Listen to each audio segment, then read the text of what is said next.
Amis téléspectateurs, bonjour, bienvenue dans cette édition tout à fait spéciale dans le cadre d'une action que mène l'association Bouge ton île. Aujourd'hui, nous sommes en compagnie de 2 médecins face au grand camion de l'EFS, l'établissement français du sang. Donc sur ce plateau tout à fait spécial, je reçois bien sûr Dominique Treff qui est le président de l'association Bouge ton île. Bonjour Dominique. Bonjour Marilyn, bonjour nos... Alors, je ne sais pas si on t'entend bien, alors tu vas redire bonjour. Oui, je disais donc bonjour à toi Marilyn et aux téléspectateurs. Voilà, donc comme je l'ai dit, à vos côtés Dominique, 2 médecins de l'EFS, l'établissement français du sang, puisqu'aujourd'hui l'association Bouge ton île fait une action forte avec cette association. Donc à vos côtés, docteur Dora Ferrier, qui est responsable du département prélèvement à l'EFS. Bonjour docteur, bienvenue sur ce plateau. Bonjour. Alors, approchez bien votre micro pour qu'on bien vous entende. Bonjour, merci. Voilà. Et à votre côté, docteur Ferrier, notre docteur Joël Joachim Bellegarde, qui est médecin de prélèvement, qui travaille à l'EFS avec vous. Bonjour, docteur. Bienvenue sur ce plateau. Bonjour et merci de nous recevoir. Alors, on entend beaucoup parler de l'EFS, donc avec vous, on va démystifier tout cela parce qu'il y a encore des gens qui ont peur de la piqûre, entre guillemets. Mais avant, on va parler avec un petit moment avec Dominique. Dominique, c'est une nouvelle action que Bouge ton île propose aux téléspectateurs, aux jeunes, puisque vous avez commencé, ça fait 1 an maintenant, Bouge ton île. Donc, depuis 1 an, sur Graphe TV, on suit un petit peu les actions. Une action pour la jeunesse, pour l'évangélisation. Alors, on sait déjà un petit peu tout ce que vous avez fait. On vous a vu dans les rues, on vous a vu au centre-ville. Là, aujourd'hui, c'est particulier. C'est une première, une action avec l'EFS. Et vous avez un slogan, « Donne ton sang pour sauver des vies ». Alors, je ne sais pas si c'est le slogan de la manifestation ou si c'est le slogan de l'EFS, mais en tout cas, c'est un slogan assez fort qui incite nos téléspectateurs et nos jeunes à venir aujourd'hui sur la place des fêtes de Ducos, donner son sang. Alors, j'aimerais savoir, dans quel cadre s'inscrit cette action? On n'aurait pas pensé que Bouge ton île aurait fait ça. C'est-à-dire qu'on veut lancer une dynamique où on souhaite que les jeunes puissent, je dirais, démontrer l'amour de Jésus dans des actions concrètes, réelles. Et c'est pour ça qu'on a été dans les rues, donc vous savez, le 14 avril, après la grande manifestation que nous avons eue le 7 et le 8 avril. Et puis c'est pour ça que ce même 14 avril, nous étions aussi dans une maison de retraite. Et actuellement, nous sommes en train de préparer d'autres actions à taille humaine, des actions d'amour, des actions de compassion. Et quand Yannick Duno nous a proposé de faire quelque chose en collaboration avec l'établissement français du sang, notamment sur la partie sud de Bouge ton île, c'est tout naturellement qu'on a accepté parce qu'il est important pour nous d'encourager nos jeunes et que les jeunes soient aussi des porteurs de ce message à faire des actions concrètes d'amour, de compassion, donc à se donner soi-même. Et c'est là tout le sens, me semble-t-il, de l'évangile. Très bien, Dominique. Alors, c'est une action qui a été proposée par le pasteur Yannick Duno, qui est aussi porteur du projet avec vous. Exact. Voilà. Comment ça se passe jusqu'à présent avec les jeunes? Alors, pour aujourd'hui, tu veux dire Oui. Oui. Aujourd'hui, je dois dire que pour l'instant, de ce que j'ai pu voir, donc les jeunes sont présents, d'autres sont sur le centre-ville de Ducos, en train de distribuer des invitations. Donc, il y a eu un premier groupe et un autre groupe qui est parti. Donc là actuellement dans les 2 camions me semble-t-il il y a des gens qui attendent. Oui, les 2 camions sont bondés, donc on a kidnappé entre guillemets nos 2 médecins pour qu'ils puissent parler aux téléspectateurs. Qui sont très occupés d'ailleurs. Oui, et pour que les téléspectateurs puissent venir. Donc l'action se déroule toute la journée.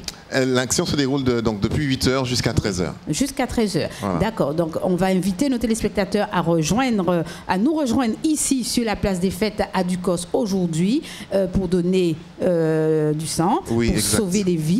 Et les jeunes dans les rues de Ducos, ce sont des invitations à venir ici également? Oui, exactement. Ils distribuent des invitations pour venir ici et aussi pour annoncer l'évangile, oui. Très bien. Ouais. Alors, on va donner tout de suite la parole au docteur Ferrier, qui est responsable du département prélèvement à l'EFS. Donc, docteur Ferrier, l'EFS, c'est l'établissement français du sang qui régulièrement fait des appels sur les places, sur les parkings des supermarchés pour donner du sang. Alors, on va expliquer pourquoi c'est si important pour vous de sortir de l'EFS, parce que l'EFS, je rappelle, est situé à la Ménard. Pourquoi vous allez au-devant de la population? Est-ce que c'est parce qu'on n'est pas assez sensibilisé à la chose?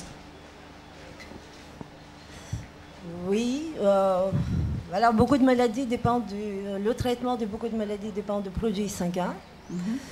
Pour pouvoir répondre aux besoins ou satisfaire les besoins des hôpitaux de Martinique, nous avons besoin à peu près 60 prélèvements par jour et malheureusement, on n'arrive toujours pas à les prélever. Chaque troisième poche, il est importé de France. Et pour le moment, le Martinique n'est pas autosuffisant. C'est pour ça qu'on lance toujours des appels, on cherche toujours des donneurs pour pouvoir répondre aux besoins. Pour pouvoir prélever plus des poches. On a besoin à peu près 60 par jour. 60 prélèvements par jour pour devenir autosuffisant. D'accord. Et le compte n'est pas encore atteint? Malheureusement, toujours pas. En général, on fait entre 30 et 40 poches par jour. Alors, est-ce que c'est parce qu'on n'a pas... Est-ce qu'on n'a pas peur de la piqûre ou bien peur des risques? On va aujourd'hui démystifier tout cela avec vous, docteur Joachim. Le prélèvement, on va voir à l'écran là tout de suite, il se fait par étapes, il est respecté, il y a des étapes scrupuleusement respectées. On va d'abord commencer par un document que vous donnez aux donneurs potentiels. C'est un document, je vais montrer à l'écran tout de suite, un document de préparation à l'entretien préalable. Alors, je ne sais pas si à la caméra on peut voir. Alors, docteur Joachim, il y a des questions que doivent remplir les donneurs potentiels. Alors, quand un donneur arrive, il s'enregistre en effet auprès de notre secrétaire. On vérifie son identité. Elle est vérifiée à chaque fois, parce que pour la sécurité. Oui. Et ensuite, à chaque don, même s'il vient tous les 2 mois, il va remplir le même questionnaire, qui peut être un peu long, parce qu'il y a une 50aine de questions, me semble-t-il. Et ça permet d'assurer la sécurité du donneur, être sûr qu'il soit en bonne santé, parce que le but, c'est de donner son sang, mais sortir de là également en bonne santé, éviter les malaises, notamment. Oui. Donc, on vérifie l'état de santé du donneur, et on vérifie... Voilà, donc je montre à l'écran le questionnaire, cadreur, réalisateur. On montre à l'écran le questionnaire. Alors, il y a beaucoup de questions, donc ça prend au moins 10 bonnes minutes à remplir, ça. Non, 5 minutes. Comment 5 minutes? 5 minutes. Alors, vous disiez que c'est pour sécuriser... Exactement, assurer la sécurité des poches, être sûr que le donneur soit en bonne santé et que son sang soit compatible au niveau de la qualité et de la sécurité des produits sanguins. Bien sûr, on va essayer d'avoir des produits sanguins de qualité, sans agents parasitaires, bactériens ou viral, qui pourraient mettre en jeu la sécurité transfusionnelle. Donc les grands points, c'est vérifier qu'on soit en forme, qu'on n'ait pas de grosses maladies, vérifier les derniers voyages, notamment vérifier que le donneur ne soit pas passé dans les pays où il y a du paludisme, notamment.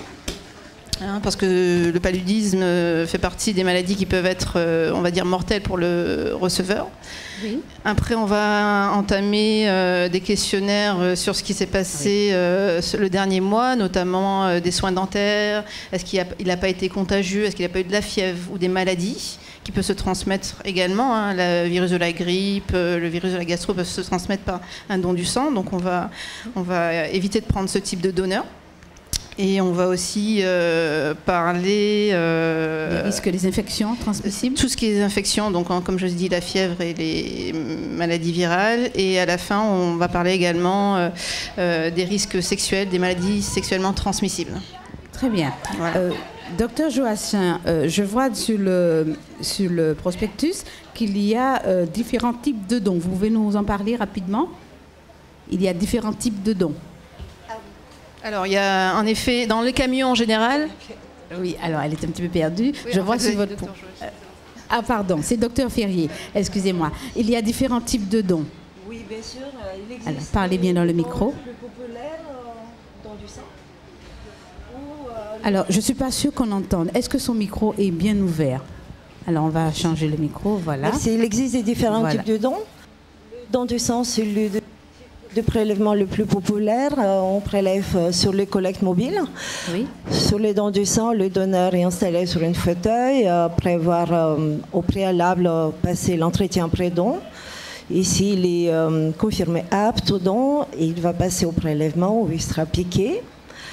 Et puis, en un certain temps, à peu près une dizaine de minutes, entre 5, 6 ou 15 minutes, il pourra donner son sang. Il s'agit d'une différents types de dons comme don d'aphérèse. Il existe plusieurs types d'aphérèse comme don de plaquettes régulièrement pratiqués en Martinique. Tous les jours, nous avons besoin de produits plaquettaires pour certains types de maladies ou de pathologies. Ce sont des produits prélevés uniquement sur le site fixe situé à la Ménard. Voilà. Il existe les dons de cellules souches, les dons de plasma. En Martinique, on prélève uniquement les dons de plaquettes. Très bien. Pour pouvoir donner ces plaquettes, déjà, au préalable, il faut commencer avec don du sang, qui va nous permettre d'évaluer les conditions du don, l'aptitude du donneur, les possibilités de réaliser les dons d'aphérèse. Très bien. Merci, docteur Ferrier. On va maintenant revenir à ce qui se passe à l'intérieur du car. Alors, je rappelle que sur la place des fêtes de Ducos, aujourd'hui, il y a 2 camions. Et là, on va regarder à l'intérieur du car. Ah, il n'y a personne, on me dit en ce moment. Donc, en attendant qu'il y ait quelqu'un, je reviens vers vous, docteur Joachim, pour parler de la sécurité. Alors, souvent, je disais qu'on a peur de la piqûre. Alors, on va décrire un petit peu lorsque la personne arrive dans le camion. On lui donne donc ce document à remplir. Donc, une fois qu'elle a rempli son document, il y a un entretien après, il me semble. Exactement, un entretien avec... À quoi sert cet entretien? Un entretien avec un médecin ou une infirmière. Et comme je disais, il va reprendre un peu tous les points du questionnaire pour être sûr que le donneur ait bien compris toutes les questions. Et assurer, comme on l'a dit tout à l'heure, la sécurité du donneur et la sécurité, on va dire, pour le receveur, éviter qu'il y ait des maladies qui soient transmises via la poche. Une fois qu'il a vu le médecin ou l'infirmière, ça s'appelle l'entretien pré-don, il se dirige vers les infirmières qui l'ont, en effet, à ce moment-là, piqué dans une veine du bras et vont prélever à ce moment une poche de sang qui peut aller de 420 ml à 480. Le volume de la poche dépend du poids du donneur. Voilà. Donc, elle va être installée dans un siège, piquée, et le sang va s'écouler dans une poche, on va dire, à usage unique, une poche stérile, où le sang va arriver dans un agitateur, et ça permettra justement, en bout de 5 à 10 minutes, de prélever la quantité de sang suffisante pour créer une poche de 420 ou 480 millilitres. D'accord, donc c'est ce qu'on voyait tout à l'heure à l'écran, la petite balance là, c'était pour mélanger. Un petit agitateur qui justement agite le sang pour éviter bien sûr la formation de caillots et qu'il soit mélangé en effet à un anticoagulant qui se trouve à l'intérieur de la poche. Alors pour inciter nos téléspectateurs à venir, on leur rappelle que lorsqu'ils viennent, ils sont bien pris en charge. Ils ont une petite collation. Elle n'est pas seulement pour le plaisir. C'est très important d'après ce que j'ai vu à l'intérieur. C'est important que la personne ait mangé avant et après. Alors il faut avoir mangé, on ne donne pas à jeun. Il faut avoir mangé, être bien hydraté. Et après on vous offre une collation, bien sûr. C'est pour vous recharger un petit peu les batteries, mais également qu'on puisse vous surveiller pendant 15 minutes. Parce qu'on vérifie votre état de santé, mais... On peut également avoir des petits malaises qu'on appelle des malaises vagos. Suite après la piqûre ? Après la piqûre, parce qu'on est un petit peu impressionné notamment par la piqûre, l'environnement médical. Donc on est là pour vous surveiller, être sûr que tout se passe bien dans les 15 minutes qui suivent le don. Très bien. Voilà. En général, il y a beaucoup de malaises Non, dans une collecte de 30-40, on a 1 ou 2 malaises. C'est surtout des jeunes donneurs qui ont peur, donc ça prouve que ce n'est pas lié à l'état de santé. C'est la première fois souvent qu'ils font les malaises. Est-ce que lorsqu'on est donneur habituel, est-ce qu'on passe encore par ces étapes de questionnaire? Bien sûr, ça c'est l'étape obligatoire. Tous les donneurs doivent remplir au préalable un questionnaire pour pouvoir trouver la solution, établir l'aptitude du donneur. D'accord. Donc, et après, la collation aussi. La collation, c'est une étape obligatoire. Donc, bien sûr, le donneur doit se reposer certains moments, boire et manger. Et être surveillé pendant cette période Elle est censée durer 15 minutes, la collation. C'est la sécurité donneur. D'accord, donc les étapes sont scrupuleusement respectées, même si on est donneur habituel. Bien sûr. D'accord. Quelles sont les contre-indications à donner son sang? Les contre-indications, ça peut être les maladies aiguës, les maladies récemment présentées, des voyages temporaires, ce sont des contre-indications temporaires pour une certaine période après le voyage. Après les voyages dans les zones, il existe les maladies du paludisme, les maladies du Chagas, les maladies liées à la transmission des moustiques, les maladies comme Zika, la dengue, la chikungunya. Voilà, il faut être en bonne santé, en bon état, ce jour, déjeuner, prendre une petite collation avant de donner son sang. Alors souvent, les donneurs qui sont refusés pour des contre-indications temporaires comme l'anémie ont tendance à ne pas revenir. Mais l'anémie, si jamais on mange bien, de manière équilibrée, elle peut se rééquilibrer. Donc le donneur est réinvité à venir au bout de 6 mois. Mais souvent, on perd ces donneurs-là qui pensent qu'ils sont contre-indiqués à vie. Les contre-indications à vie, ça va être la transfusion, ça va être des maladies sexuellement transmissibles, mais toutes les autres, ce sont des contre-indications temporaires. Il faut qu'ils reviennent, les donneurs. Mais est-ce que vous avez les coordonnées des gens? Est-ce que vous pouvez les rappeler? Oui, on les relance par SMS, par email, et on fait également régulièrement du phoning. Mais vraiment, je pense dans l'esprit des gens, quand il y a un premier refus, ils estiment qu'ils ne peuvent plus donner, et c'est dommage. Ils doivent revenir, il faut qu'ils reviennent. L'appel est lancé, hein. Revenez. Revenez donner votre sang. Alors, docteur Ferrier, vous disiez qu'on a besoin de 60 poches par jour et que la Martinique n'est pas autosuffisante. Alors, il y a des gens en bonne santé qui ne donnent pas. Alors, qu'est-ce qu'on pourrait leur dire aujourd'hui pour les inciter à venir, pour leur montrer qu'il y a urgence? C'est le seul moyen de traiter beaucoup de maladies. C'est le seul moyen de trouver du sang. Pour le moment, il n'existe pas des autres moyens d'assurer le besoin du globule rouge ou des plaquettes. Uniquement votre générosité va permettre à beaucoup de vos amis, de vos proches, de beaucoup de Martiniquais de guérir. En plus, nous avons besoin de certaines maladies, certaines personnes, certaines maladies peuvent être traitées avec des produits compatibles. Il existe des phénotypes ou des groupes sanguins rares spécifiques pour certaines régions. Le cas de Martinique, qui pourra permettre à beaucoup de malades avec des groupes rares de guérir également. Aussi, il existe des pathologies rares qui dépendent uniquement des produits sanguins, comme la drépanocytose. C'est une maladie qui touche depuis la naissance une personne. Il dépend du sang. Le seul moyen de survivre pour le moment est uniquement le produit sanguin. Voilà, c'est pour ça, faites un effort, présentez-vous. Vous pouvez toujours consulter le site fixe, le site internet du Don du sang, dondusang.fr. Vous pouvez trouver les emplacements de nos collectes et notre camion. Voilà, donc on voit à l'écran ce qui se passe en ce moment. Docteur Joachim Bellegarde doit nous quitter pour rejoindre le patient. Donc une dernière chose avant Une dernière chose que je voulais dire, c'est qu'on est 400 000 en Martinique, on n'a que 7 000 donneurs. Si tous nos donneurs donnaient 2 fois par an minimum, ils peuvent donner jusqu'à 6 fois par an en tant qu'hommes et 4 fois par an. Mais c'est pas énorme. 400 000 personnes, que 7 000 donneurs. Donc moi j'ai envie de dire... L'appel est lancé. Voilà, venez, voilà. Hein, c'est pas normal, c'est pour nous-mêmes, on peut être égoïste, donner pour nous-mêmes, on donne également pour des enfants drépanocytaires, les cancéreux, on a beaucoup de cancéreux en Martinique, faut pas oublier à eux, c'est pas juste les accidentés de la route, faut penser à ces gens-là. Très bien. Voilà, je vous remercie. Oui, on vous libère. On va laisser docteur Ferrier décrire. En ce moment, il y a quelqu'un qui se fait transfuser. Donc, dites-nous, qu'est-ce qui se passe en ce moment, docteur Ferrier? Le donneur est déjà reçu dans la salle de prélèvement. C'est l'infirmière qui se prépare. Bien sûr, il va ouvrir les dispositifs de prélèvement. C'est une poche stérile. À usage unique? À usage unique, stérile. Bien sûr, la donneuse, s'il faut faire des examens supplémentaires, l'infirmière va lancer aussi un contrôle du sang d'hémoglobine. Bien sûr, pour pouvoir donner, il faut avoir un certain taux d'hémoglobine normal. S'il s'agit du taux qui est au-dessus de la norme, on ne pourra pas prélever.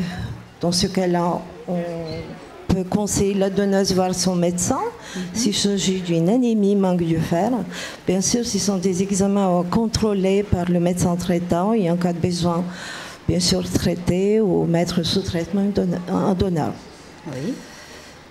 Si les examens sont satisfaisants, le contrôle d'hémoglobine est satisfaisant, bien sûr, le donneur et la donneuse, en l'occurrence, sera piqué.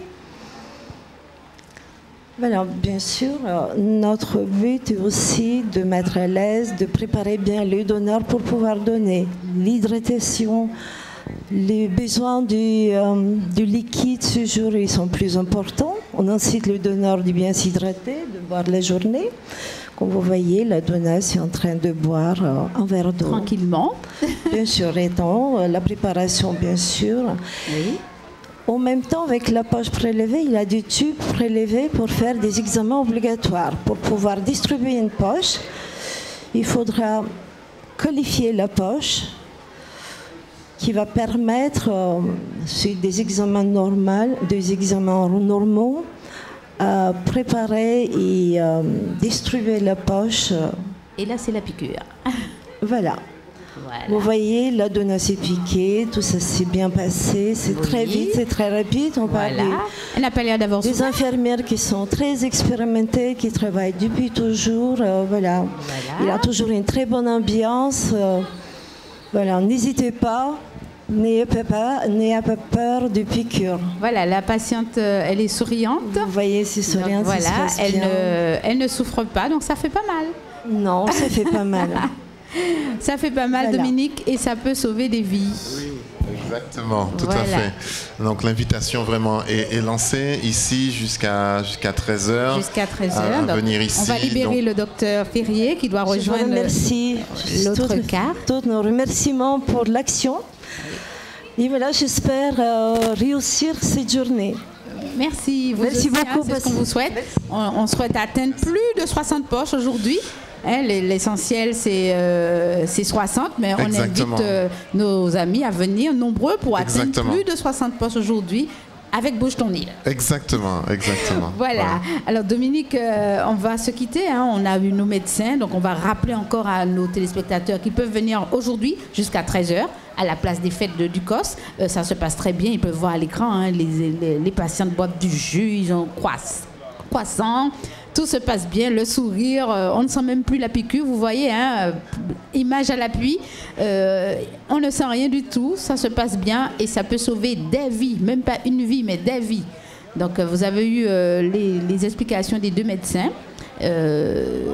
Voilà, je ne peux rien ajouter d'autre que de dire venez, c'est une action pas seulement humanitaire, mais comme Dominique l'a rappelé, c'est l'amour de Christ, Dominique, que nous témoignons aujourd'hui en faisant ce geste. Exactement. Et c'est ce que nous voulons vraiment sensibiliser à travers des actions concrètes de compassion. Donc le don du sang en est une et on verra de toute façon dans les années à venir comment aller encore plus loin dans toute cette dimension de l'aide concrète. Exact. Très bien.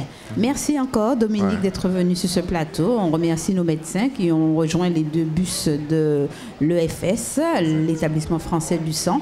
Et puis à vous, chers téléspectateurs. Merci à Graphé TV et à toi Marilyn. Merci à vous, chers téléspectateurs, de nous avoir suivis. Et on vous attend sur la place des fêtes de Ducos. Au revoir.